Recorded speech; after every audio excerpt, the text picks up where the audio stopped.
गुरु जी की। अब हम मंत्र जाप करेंगे।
जय गुरु जी संगत जी। आज मैं खंड 7 के 30वें अध्याय से शुरू करते हुए और 36वें अध्याय तक का पाठ करने जा रही हूँ। पिछली रीडिंग में हमने कुछ बातें सुनी और संक्षेप में मैं थोड़ा सा आपको उसके बारे में स्मरण कराना चाहती हूँ कि किस तरह दुर्वासा ने राम और लक्ष्मण की परीक्षा ली और फिर चक्षुष्मति के गर्भ से गृहपति का जन्म हुआ और किस तरह उसके 12वें वर्ष के दोष को शिव जी ने दूर किया, जो कि गणपति की कठिन घनघोर तपस्या के बाद ये संभव हो पाया। अंत में शिव जी के विशेश्वर अवतार का भी हमने वृतांत सुना और अब उससे आगे की कथा मैं 30वें अध्याय में पढ़ने जा रही हूँ। ओम नमः शिवाय, शिवजी सदा सहाय। ओम नमः शिवाय, गुरुजी सदा सहाय। 30वां अध्याय। ब्रह्मा जी बोले, हे नारद, अब मैं तुम्हें पिपलाद अवतार के विषय में बताता हूँ। एक बार तीनों लोकों में प्रसिद्ध मुनि दधीची ने, जिन्होंने इंद्र को युद्ध में परास्त किया था, विष्णु जी तथा अन्य सब देवताओं को शाप दिया तथा उनकी स्त्री सुवर्चा ने भी सब देवताओं को शापित करने में कोई संकोच नहीं किया। उन्हीं के पिपलाद नामक एक बालक उत्पन्न हुआ, जिसे शिव जी का अवतार कहते हैं। इतनी कथा सुनकर नारद जी बोले, हे पिता, आप सबसे पहले मुझे देवताओं को सुवर्चा नामक द्वारा शापित करने का वृतांत सुनाइए। इसके पश्चात पिपलाद के अवतार का वर्णन कीजिए। ब्रह्मा जी ने कहा, हे नारद, जिस समय इंद्र वृत्रासुर से परास्त हो कर देवताओं सहित हमारी शरण में आए, उस समय हमने देवताओं से यह कहा कि तुम सब लोग दधीची के पास जाकर उनसे उनकी अस्थि मांगो तथा उन हड्डियों द्वारा एक वज्र बनाकर उसी वज्र से वृत्रासुर का वध करो। तुम्हारी सहायता शिव जी करेंगे।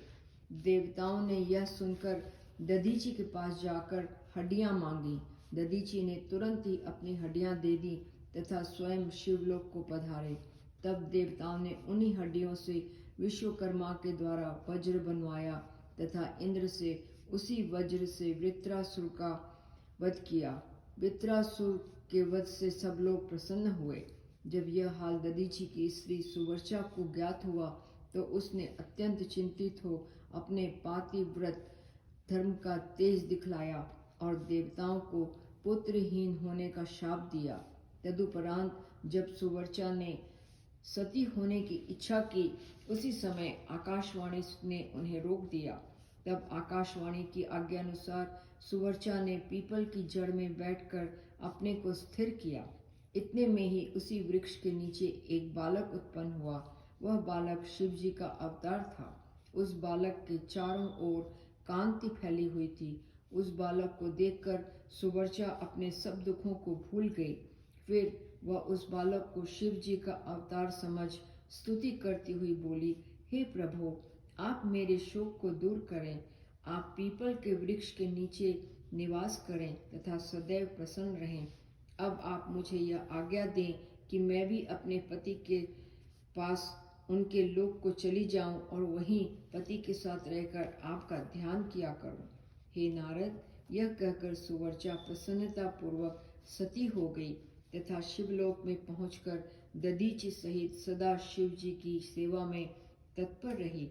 शिव जी पीपल के वृक्ष के नीचे उत्पन्न हुए थे, इसलिए मैंने उनका पिपलाद नाम रख दिया। तब सब मिलकर पिपलाद की स्तुति करने लगे।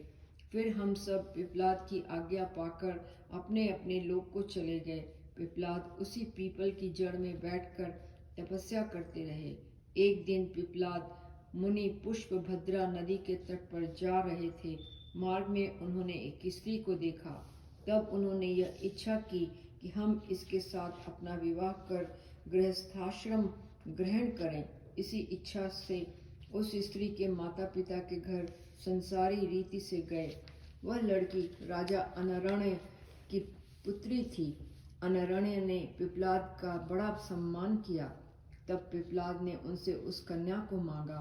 तब राजा अनरण्य ने पिपलाद को दुर्बल देखकर चुप हो रहे। उसने कोई उत्तर नहीं दिया।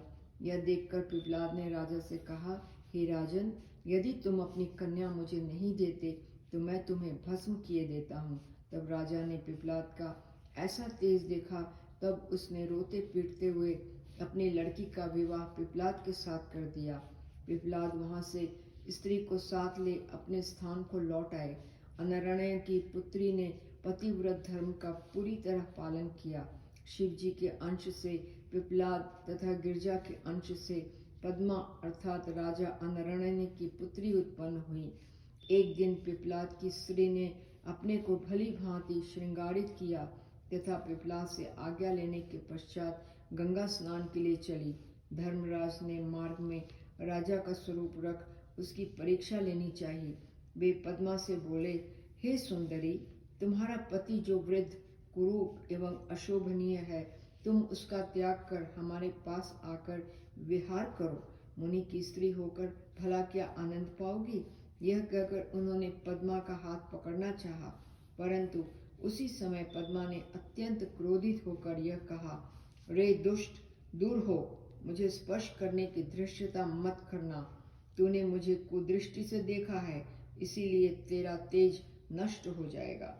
हे नारद, पद्मा द्वारा यह शाप सुनकर धर्मराज का तेज उसी समय मलिन हो गया। तब वे राजा का शरीर त्याग असली रूप रखकर विनय करके बोले, हे माता, मैं धर्मराज हूँ। मैंने यह कृत्य आपकी परीक्षा लेने के लिए किया था। अब आप मुझ पर कृपा करें, क्योंकि आप जगत माता हैं। उस समय पद्मा ने धर्मराज को पहचान कर कहा, हे धर्मराज, सत्य युग में तुम पूर्ण रूप से रहोगे, तुमको किसी प्रकार का कष्ट न होगा। परंतु त्रेता में तुम्हारा एक पैर, द्वापर में 2 पैर तथा कलयुग में तीसरा पांव कट जाएगा, क्योंकि मेरा वचन वृथा नहीं होता। धर्मराज ने पद्मा का यह शाप सुन प्रसन्न होकर कहा, हे माता, आपने मुझको नरकगामी होने से बचा लिया। अब मैं प्रसन्न होकर आपको वर देता हूँ कि आपके पति युवा होकर अत्यंत सुंदर हो जाएं।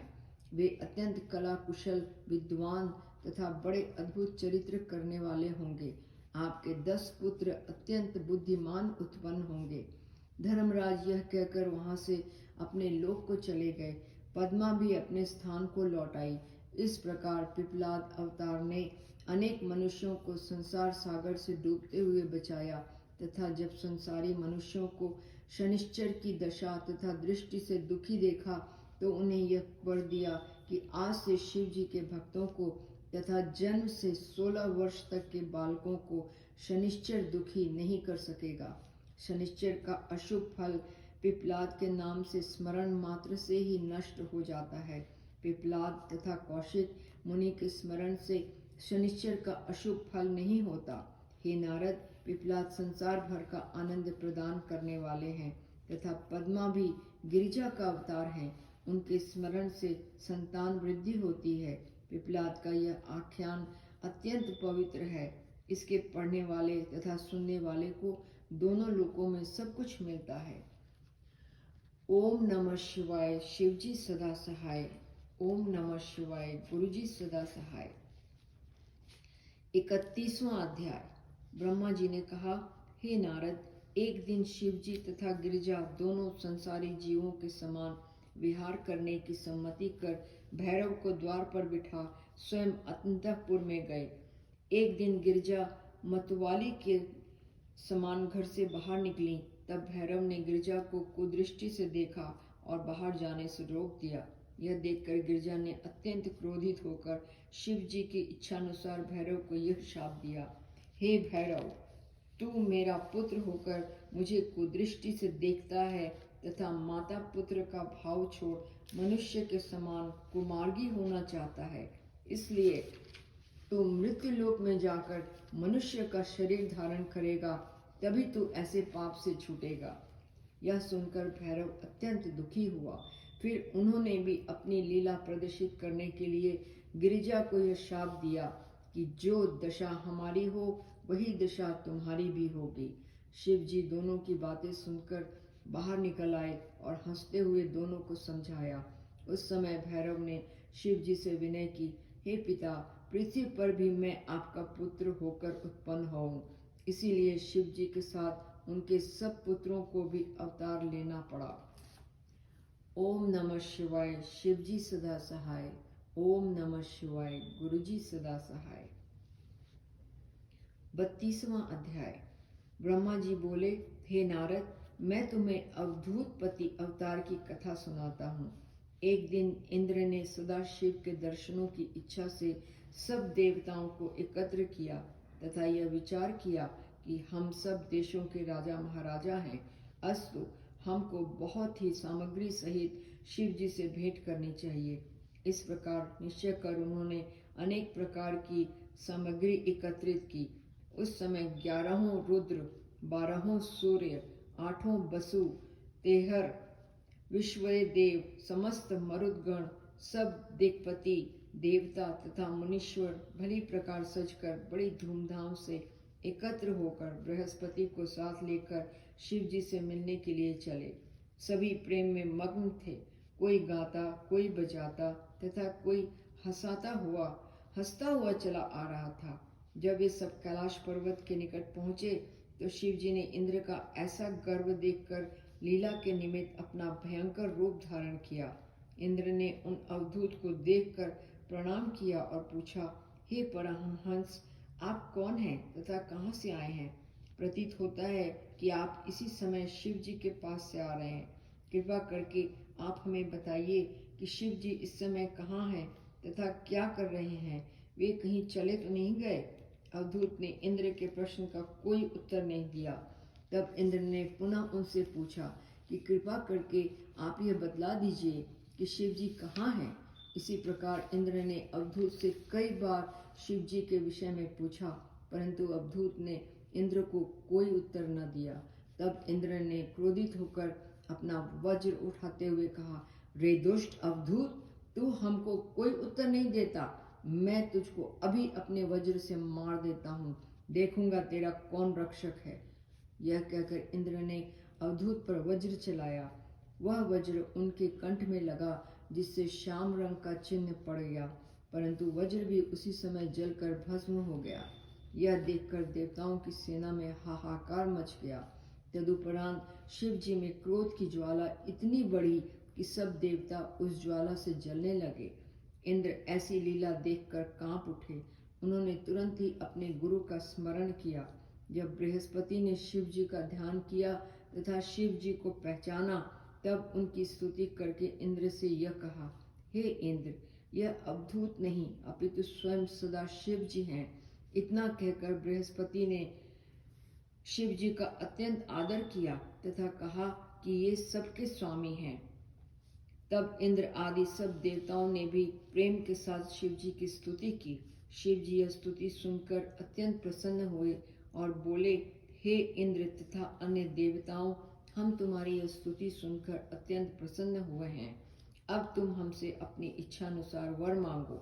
यह सुनकर बृहस्पति अत्यंत प्रसन्न हुए तथा उन्होंने शिव जी से यह वर मांगा कि हे शिव जी, इंद्र आपका सेवक है, आप इसकी रक्षा कीजिए। हे नारद, बृहस्पति के ऐसे वचन सुनकर शिव जी ने कहा, बृहस्पति, हम कृपा करके इस ज्वाला को यहाँ से इतनी दूर फेंक देंगे कि इसका प्रभाव इंद्र पर कुछ न होगा। तुमने आज इंद्र को जीवन दान दिया है, इससे तुम्हारा नाम जीवन होगा। शिव जी ने यह कहकर उस क्रोधाग्नि को गंगा में फेंक दिया, जिससे जालंधर दैत्य उत्पन्न हुआ। हे नारद, अवधूत शिव जी यह चरित्र कर वहां से अंतर्धान हो गए। उस समय देवताओं को बहुत आनंद प्राप्त हुआ। फिर सब लोग प्रसन्न होकर अपने अपने स्थान को लौट गए। जो मनुष्य इस अवधूतेश्वर अवतार के चरित्र का पाठ करेगा या सुनेगा, वह दोनों लोकों में अत्यंत आनंद प्राप्त करेगा। ओम नमः शिवाय। शिवजी सदा सहाय। ओम नमः शिवाय। गुरुजी सदा सहाय। 33वां अध्याय। ब्रह्मा जी ने कहा, हे नारद, तुम्हें हनुमान नाम के शिव जी के अवतार की कथा सुनाता हूँ। उन्होंने वानर जाति में शरीर धारण कर रामचंद्र जी से बड़ा स्नेह किया। कपिदेव, महावीर हनुमान जी शिव जी के ही अवतार हैं। एक बार शिव जी ने जब मोहिनी रूप को देखा तो केवल रामचंद्र जी के कार्य के लिए यह लीला की कि वे मोहित होकर उस मोहिनी रूप से लिपट गए। उस समय शिव जी का वीर्य पृथ्वी पर गिर पड़ा। उस वीर्य को नग नामक मुनि ने शिव जी के संकेत से इस इच्छा से रख लिया कि उसके द्वारा रामचंद्र जी का कार्य सिद्ध होगा। तदुपरांत अंजनी के गर्भ से हनुमान जी उत्पन्न हुए। उनके इस प्रकार कपि अवतार लेने का कारण यह था कि 4 मास तक रामचंद्र जी ने वन में शिव जी का बड़ा तप किया था। तब शिव जी ने उनकी परीक्षा लेने के पश्चात अपने गणों सहित अवतार लिया। सब देवताओं ने भी शिव जी की आज्ञा पाकर बंदर तथा रीछ का शरीर धारण किया। जब रामचंद्र जी ने रावण को अत्यंत बलशाली समझकर शिव जी की बड़ी स्तुति की, तब शिव जी ने प्रसन्न होकर अंजनी के गर्भ से अवतार लिया था। उन्होंने सूर्य को ही निगल लिया। इसे देखकर ही देवताओं ने यह अनुभव किया कि वे शिव जी के ही अवतार हैं। उन्होंने रामचंद्र जी का संदेश उनकी पत्नी सीता के पास लंका में पहुंचाया। रावण की अशोक वाटिका को उजाड़ा, लंका को जलाकर भस्म किया तथा समुद्र में सेतु बांधा। जिस समय लक्ष्मण शक्ति के प्रहार से मूर्छित हुए तथा उनकी दशा देखकर रामचंद्र जी को अत्यंत दुख हुआ, हनुमान ने औषधि लाकर लक्ष्मण को जीवित किया तथा रामचंद्र जी का दुख दूर किया। तब उन्होंने भक्ति भाव की रीति को अपनाकर भक्ति को संसार में प्रसिद्ध किया, इसलिए वे रामदूत के नाम से प्रसिद्ध हुए। हे नारद, शिव जी ने रामचंद्र के कार्य पूर्ण करने के लिए ही हनुमान का अवतार लिया था। उन्होंने रावण की भुजा उखाड़कर राम तथा लक्ष्मण को बहुत हर्षित किया। उनकी उपासना से असंख्य पापियों ने मुक्ति प्राप्त की है। यही दशा विष्णु जी की भी है। उन्होंने कृष्ण रूप धारण कर अर्जुन नामक पांडव का सारथी बनकर रथ हाँका। इतनी कथा सुनाकर ब्रह्मा जी बोले, हे नारद, सनकादिक हमारे 4 पुत्र परम शैव हैं। वे तीनों लोकों में सदा शिव जी की मूर्ति हृदय में धारण कर भ्रमण करते रहते हैं। एक दिन वे विष्णु लोक में पहुंचे तथा वैकुंठ को देखकर उन्होंने प्रसन्नता पूर्वक यह इच्छा की कि हम विष्णु जी के दर्शन करें। ऐसा विचार कर वे 6 ड्योढ़ियों पार कर भीतर चले गए, परंतु 7वीं ड्योढ़ी पर जय एवं विजय नाम के विष्णु जी के गणों ने उन्हें रोक दिया और किसी भी प्रकार भीतर नहीं जाने दिया। तब सनकादिक ने क्रोधित होकर शिव जी की प्रेरणा से उन गणों को यह शाप दिया कि तुम दोनों अब यहाँ न रहोगे। तुमने हमको विष्णु जी के मंदिर में जाने से रोका है, तुम्हारा यह कर्म राक्षसों के समान है। इसलिए तुम दोनों राक्षस होगे। इतने में विष्णु जी भी भीतर से निकल आए। उन्होंने संकादिक की बड़ी स्तुति की। तदुपरांत वे विष्णु जी को प्रसन्न कर आज्ञा पाकर हमारे लोक को चले आए। संकादिक के शाप से वे दोनों गण दिति के पुत्र होकर कनक कशिपु तथा कनक काक्ष के नाम से प्रसिद्ध हुए। वे ऐसे बलशाली थे कि उन्होंने तुरंत ही तीनों लोकों पर विजय प्राप्त कर ली। तब देवताओं की इच्छा अनुसार विष्णु जी ने वारा रूप धारण कर कनकाक्ष को मारा तथा नृसिंह अवतार लेकर कनक कशिपु का उदर चीर डाला। उन दोनों गणों को 3 जन्म तक राक्षस होने का शाप था। इसलिए फिर उन्होंने कुंभकर्ण तथा रावण का नाम लेकर जन्म लेकर शिव जी की बड़ी भक्ति की। इसके पश्चात उसने तुम्हारे उपदेश से मोहित होकर कैलाश को जड़ से उखाड़ लिया। यह देखकर शिव जी ने रावण को शाप देते हुए यह कहा कि हमारे समान ही कोई मनुष्य उत्पन्न होकर तेरे अहंकार को दूर करेगा। हे नारद, शिव जी के शाप के कारण ही दोनों राक्षसों ने कुमार्ग पकड़ा तथा संसार में अनेक उपद्रव किए। तब देवता आदि दुखी होकर विष्णु जी के पास गए और रावण का सब वृतांत उनसे कहा। तब विष्णु जी बोले, हे देवताओं, रावण शिव जी का परम भक्त है। उस पर कोई विजय प्राप्त नहीं कर सकता, परंतु हम शिव जी की आज्ञा लेकर मनुष्य का शरीर धारण करेंगे और शिव जी की उपासना कर उन्हीं से बाण प्राप्त करके रावण का वध करेंगे। यह कहकर देवताओं को विदा किया तथा स्वयं मनुष्य रूप धारण करने की इच्छा की। इस प्रकार उन्होंने अयोध्यापति दशरथ के यहाँ अवतार लिया। रामचंद्र जी का विवाह जनक की पुत्री सीता के साथ हुआ था। फिर रामचंद्र जी राजा दशरथ की आज्ञा से राज्य त्याग कर देवताओं के कार्य के लिए वन में गए। वहां से सीता को रावण हर ले गया, जिससे रामचंद्र जी को बहुत दुख हुआ। तब रामचंद्र जी ने अगस्त्य मुनि से उपदेश ग्रहण कर शिव जी की आराधना की। शिव जी ने प्रसन्न होकर रावण के वध की आज्ञा दी तथा रामचंद्र जी को अपना धनुष बाण दिया। उस धनुष बाण द्वारा रामचंद्र जी ने रावण का वध करके सीता को पुनः प्राप्त किया। ओम नमः शिवाय। शिव जी सदा सहाय। ओम नमः शिवाय। गुरु जी सदा सहाय। 34वां अध्याय। नारद जी ने कहा, हे पिता, रामचंद्र जी के चरित्र का विस्तार पूर्वक वर्णन कीजिए। ब्रह्मा जी बोले, हे नारद, विष्णु जी ने देवताओं के कार्य के लिए पूर्णांश से यह अवतार धारण किया था। उन्होंने अनेक बाल चरित्र किए, जिन्हें देखकर उनके माता पिता अत्यंत आनंदित हुए। उन्होंने फिर विश्वामित्र के साथ जाकर उनके यज्ञ की रक्षा की तथा सुबाहु को सेना सहित मार डाला।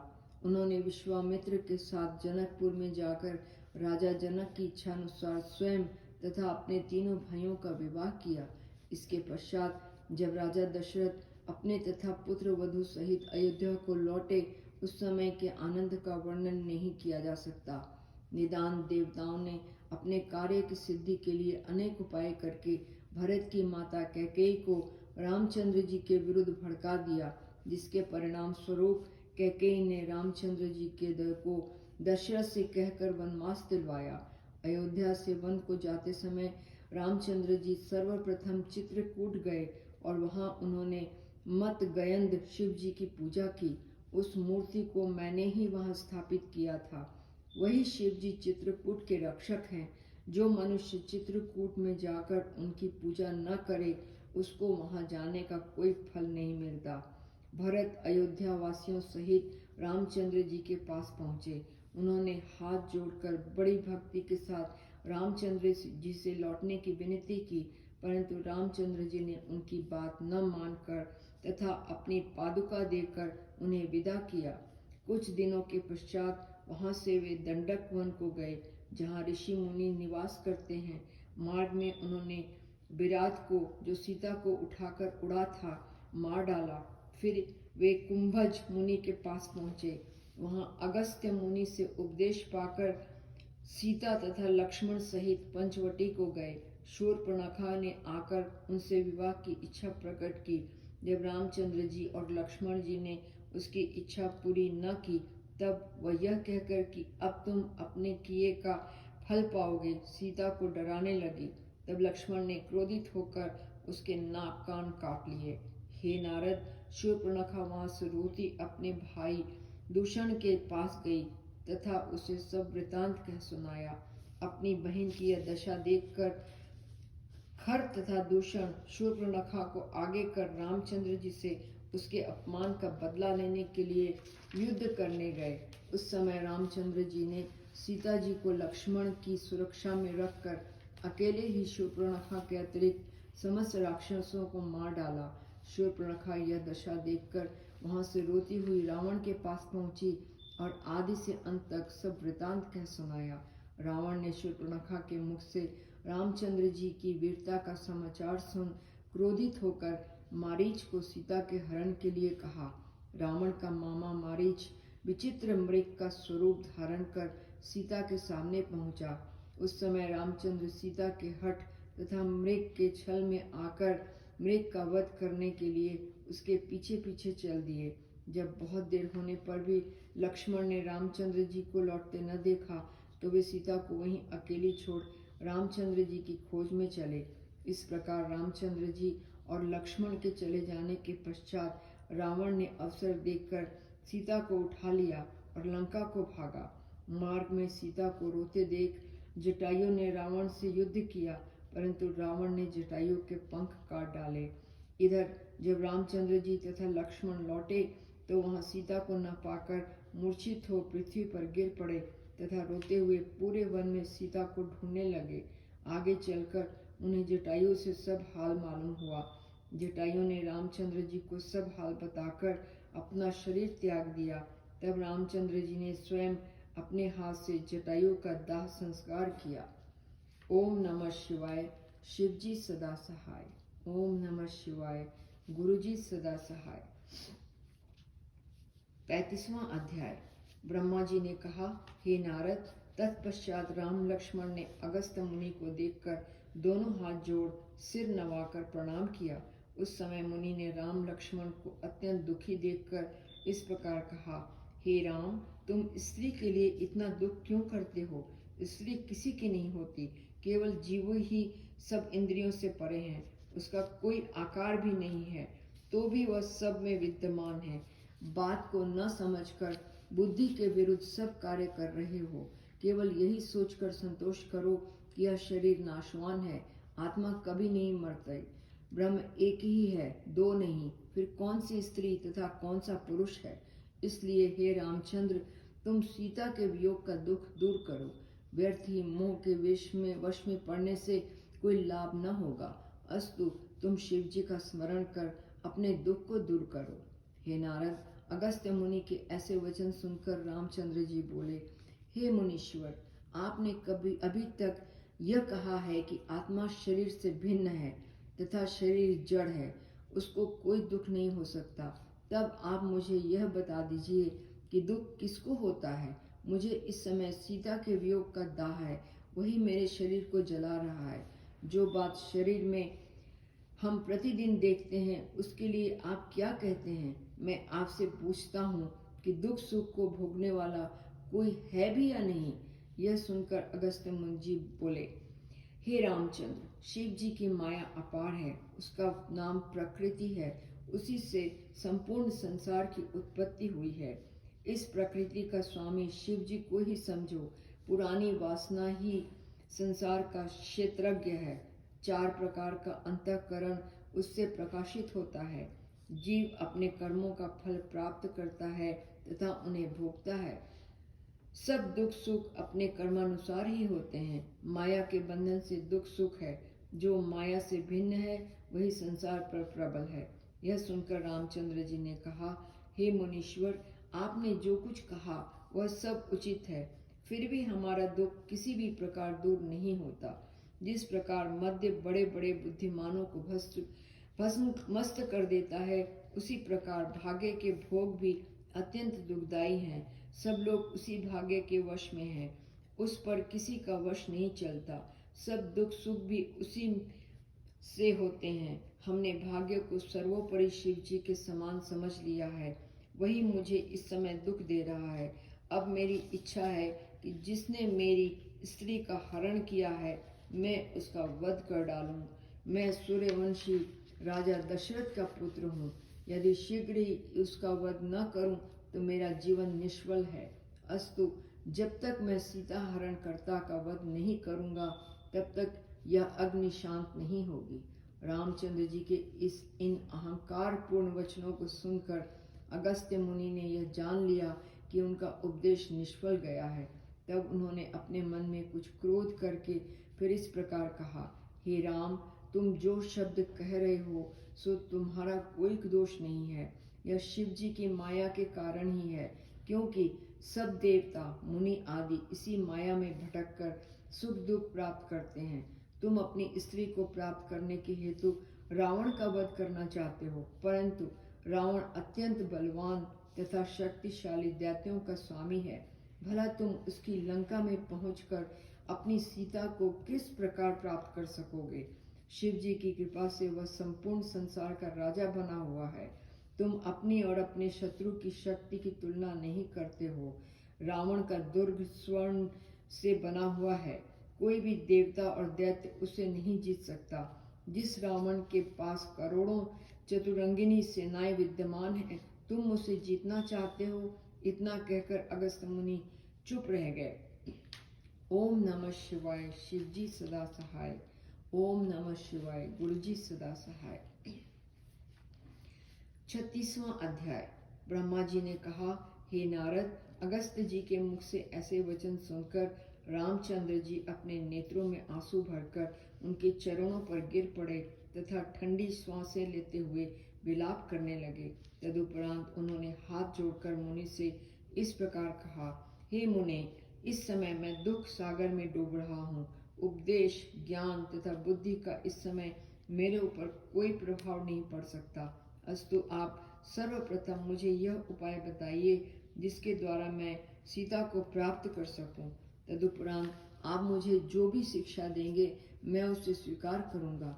हे नाथ, आप मुझे अपना सेवक जानकर क्रोध न करें। हे नारद, रामचंद्र जी के ऐसे वचन सुनकर अगस्त्य मुनि ने शिव जी की माया को धन्य कहते हुए तथा भगवान सदाशिव की स्तुति करते हुए यह उत्तर दिया, हे रामचंद्र जी, यदि तुम अपनी मनोकामना पूर्ण करना चाहते हो तो शिव जी की शरण में जाओ और उनकी प्रसन्नता के निमित्त कठिन तप करो। तुम्हारी सेवा से प्रसन्न होकर शिव जी रावण का पक्ष लेना छोड़ देंगे। अगस्त्य ऋषि के वचन सुनकर रामचंद्र जी ने अत्यंत प्रसन्न होकर कहा, हे प्रभु, आप संसार में समुद्र मथने वाले तथा इलवल के शत्रु के नाम से प्रसिद्ध हैं। आप कृपा करके मुझे शिव जी के मंत्र की दीक्षा दीजिए। हे नारद, यह सुनकर अगस्त्य जी ने शिव पूजन की युक्ति बताते हुए इस प्रकार कहा, हे रामचंद्र जी, सर्वप्रथम मैं शिव पूजा की तिथि एवं वार का वर्णन करता हूँ। अष्टमी अथवा चतुर्दशी शिव जी की तिथि के नाम से प्रसिद्ध हैं एवं एकादशी विष्णु जी की तिथि कहलाती है। अस्तु, शुक्ल पक्ष में इनमें से किसी भी तिथि में शिव जी का पूजन आरंभ करें। शिव पूजन का संकल्प करके अपने शरीर को श्वेत वस्त्रों से भूषित करें तथा भस्म लगावें। हे रामचंद्र, भस्म लगाए बिना शिव जी प्रसन्न नहीं होते और सिद्धि की प्राप्ति नहीं होती है। हे राम, जब भस्म तथा रुद्राक्ष धारण कर चुके तब व्रत रखकर सर्वप्रथम इस प्रकार ध्यान करें, शिव जी गौर शरीर संपूर्ण अंगों में भस्म रमाए हैं, जिनके वामांग में गिरिजा विराजमान है, जो 5 मुख, 3 नेत्र, 4 भुजा तथा लाल रंग के जटाजूट एवं संपूर्ण आभूषणों को धारण किए हुए हैं, जो जनेऊ के बदले सर्पों को लपेटे हैं तथा हाथ में डमरू एवं त्रिशूल को लिए हुए हैं, जो बाघंबर ओढ़े हैं तथा निर्भयता को धारण किए हुए हैं, जो करोड़ों सूर्यों के समान परम प्रकाशवान तथा करोड़ों चंद्रमाओं के समान शीतल हैं, उन्हें मेरा साष्टांग प्रणाम है।